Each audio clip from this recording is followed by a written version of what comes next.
안녕하세요. 기독교 콘텐츠 연구소의 최정규입니다. 내 여인의 돌파, 브레이크스루, 다말의 두 번째 이야기입니다. 지난번 다말의 첫 번째 이야기에서 다말은 유다와 자녀들에 의해서 악한 상황에 놓여 있었습니다. 하지만 다말은 그 상황을 공의로 해결했습니다.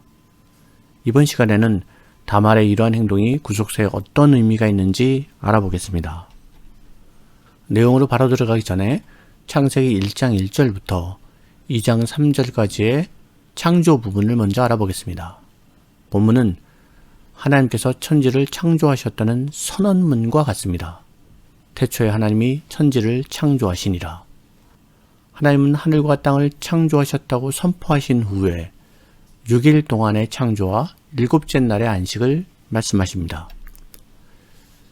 6일 동안의 창조의 주체는 하나님이십니다. 그래서 주어가 하나님입니다.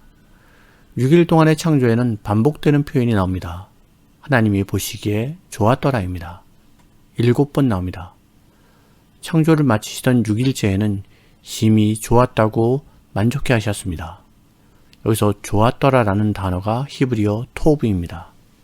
히브리어 토브는 좋은, 선한의 뜻을 가지고 있습니다. 토브에는 좋은 의미가 다 들어있다고 생각하시면 됩니다. 하나님은 토브의 세상이 심히 좋으셨습니다.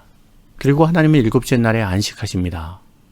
천지와 만물이 다 이루어지니라. 하나님이 그가 하시던 일을 7째 날에 마치시니 그가 하시던 모든 일을 그치고 7째 날에 안식하시니라. 하나님이 그 7째 날을 복되게 하사 거룩하게 하셨으니 이는 하나님이 그 창조하시며 만드시던 모든 일을 마치시고 그날에 안식하셨음이니라. 이 본문에는 중요한 단어들이 등장합니다. 복, 거룩, 그리고 안식입니다. 저는 오늘 안식에 대해서만 다루겠습니다. 안식은 히브리어 샤바트입니다. 그치다, 중지하다, 쉬다의 뜻을 가지고 있습니다.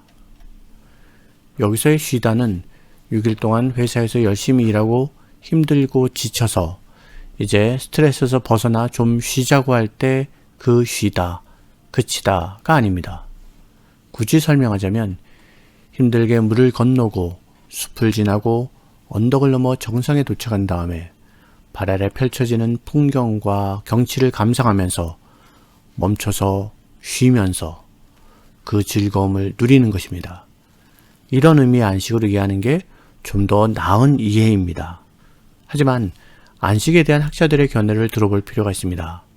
안식에 관해서 최고의 권위자인 유대교 신학자 아브라함 조슈아 헤셀은 자신의 책 안식에서 안식일이야말로 창조의 목적이다. 창조를 완성하는 것이 바로 안식일이다 라고 이야기합니다. 개신교 신학자인 멜리데스 G. 클라인은 하나님 나라의 서막에서 태초에 하나님의 안식이 모든 피조 세상에 대한 창조주의 언약적 주권을 나타낸다. 안식의 시작은 엘로힘 하나님이 왕으로 새롭게 즉위하셨음을 증거하는 것이다 라고 말합니다. 마지막으로 개신교 신학자 마르바 던입니다. 성경적 안식일의 기본 의미는 하나님의 주권을 받아들이는 것이다. 그침, 쉼, 받아들임, 그 다음에 향연이다. 신학자들의 말에서 중심되는 단어들만 알아보겠습니다. 완성, 주권, 왕, 축제입니다. 창조는 안식으로 완성되었습니다. 그것은 창조주 하나님의 주권적 행위셨습니다. 하나님이 창조 세계의 왕이라는 것을 드러낸 것입니다. 그래서 안식일은 멈춰서 쉼을 받아들이는 것입니다. 멈춰서 쉼을 받아들인다는 것은 하나님의 왕되심을 인정하고 하나님의 영광스러움에 참여하는 것입니다. 그것은 향연, 축제입니다. 하나님이 피조물을 창조하시고 그 피조물과 함께 창조의 세상을 누리기 위해서 임재하신다는 것은 그 자체가 축제인 것입니다. 그것은 피조물에게 말로 닿을 수 없는 영광스러움이며 놀라운 사랑의 사건인 것입니다. 그야말로 향연입니다. 그렇게 창조는 하나님이 하나님의 나라를 직접 만드신 것입니다. 영토와 백성을 만드시고 하나님의 주권, 하나님의 왕되심을 선포한 사건입니다. 그래서 안식일을 왕의 대관식, 왕의 즉위식이라고 얘기하는 것입니다. 고구려는 주몽이 만들고 고려는 왕건이 만들었습니다. 조선은 이성계입니다. 그렇기 때문에 우리는 하나님 하면 하나님의 나라를 생각해야 합니다.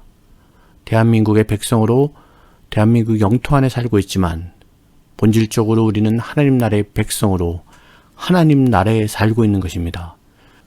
우리의 왕은 여호와 하나님이십니다. 하나님은 하나님 나라의 매뉴얼인 성경을 주셨습니다. 그 중에서 창세기는 매우 중요한 매뉴얼입니다. 창세기에는 이 세상을 향한 하나님의 목적과 방향성이 명확하게 담겨져 있습니다.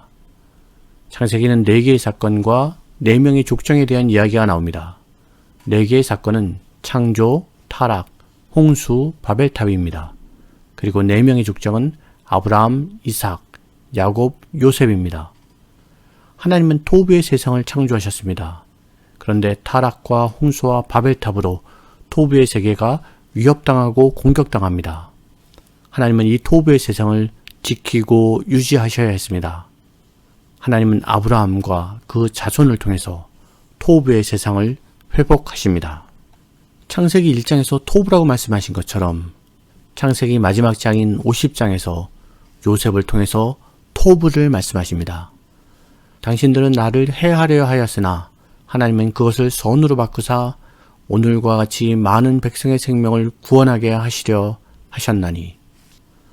이 장면은 아버지 야곱이 죽은 후에 형들은 요셉을 팔아버린 일로 두려워했습니다. 형들이 요셉에게 잘못을 고백할 때 요셉이 형제들에게 한 말입니다. 형들은 요셉을 팔아버렸지만 요셉은 애굽의 총리가 되어 가족을 구원합니다. 악을 선으로 바꾼 것입니다. 토부의 세계는 끊임없이 공격당합니다. 악은 쉼없이 우리를 넘어뜨리려고 공격합니다. 삼킬 자를 찾고 있는 것입니다. 하지만 하나님은 마침내 그것을 선으로 바꿔내십니다. 지금도 그렇게 일하고 계십니다. 이것을 토부 인클루지오라고 말합니다. 인클루지오는 수미상관, 수미쌍관의 뜻입니다. 처음과 끝이 서로 상관관계가 있다는 말입니다. 다른 표현으로 말하면 토부로 시작하신 하나님이 토부로 완성하실 것이라는 말입니다. 모든 과정을 토부와 토부로 감싸고 있습니다. 그래서 그 모든 과정을 선으로 바꾸어내시는 것입니다. 창세기뿐만이 아닙니다. 성경 전체가 토부 인클루지오의 구조입니다. 우리 삶 전체가 토부 인클루지오의 구조일 것입니다. 요한계시록 22장 20절에 아멘 주 예수여 오시옵소서라는 말은 토부의 세상으로 완성하실 것을 의미합니다. 예수 그리스도의 초림으로 성취된 토부의 세상은 예수 그리스도의 재림으로 완성될 것을 확증해 주는 말씀인 것입니다. 토부 인클루지오의 구조를 신학자들이 이야기하는 성경의 기본 메시지로 살펴보겠습니다. 알버트 월터스는 성경의 기본 메시지를 창조, 타락, 구속으로 구분했습니다. 휴 헬첼은 창조, 타락, 구속, 회복 또는 완성이라는 4단계로 구분했습니다. 월터스의 구속 파트를 구속과 회복, 완성으로 구분해서 설명한 것입니다. 그리고 크리스토퍼 라이트는 이 구분을 좀 더 세분화했습니다. 창조, 타락까지는 같은데 구속 파트를 약속, 십자가, 미션으로, 그리고 완성 파트를 심판과 새 창조로 나눴습니다. 크리스토퍼 라이트의 구분으로 좀 더 설명하겠습니다.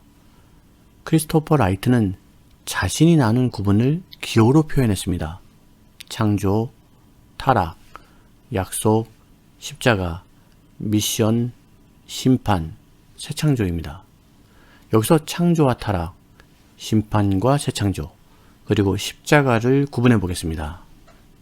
그러면 인간에게 주어진 역할이 선명하게 드러납니다.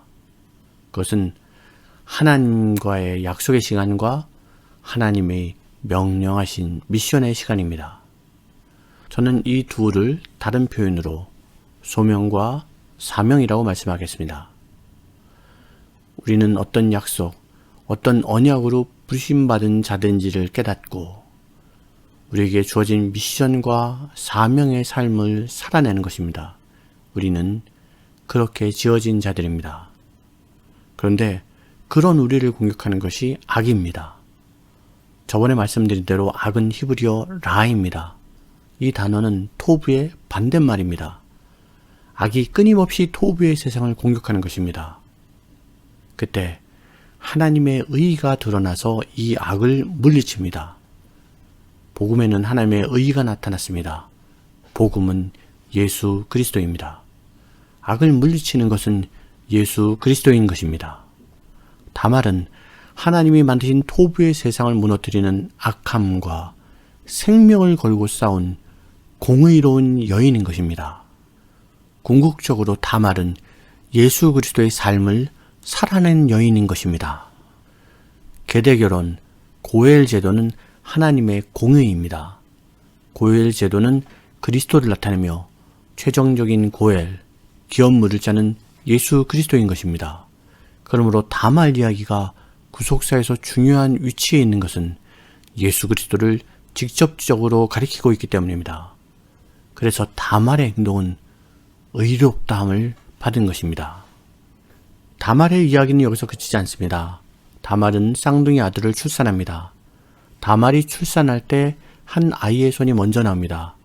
그 아이의 손에 홍색 실을 묶어주고 이름을 세라라고 불렀습니다. 둘째 아들은 첫째 아들의 손이 도로 들어오자 뒤에서 터뜨리면서 나와서 베레스라고 이름을 지어주었습니다. 여기서 터뜨리다라는 단어가 히브리어 페레츠입니다. 이 단어를 기억해 주시기 바랍니다. 이제 예수 그리스도의 계보는 둘째 아들 베레스로 이어집니다. 다음 시간에는 두 번째 여인 라합에 대해서 말씀드리겠습니다. 다음 시간에 뵙겠습니다. 수고하셨습니다. 감사합니다.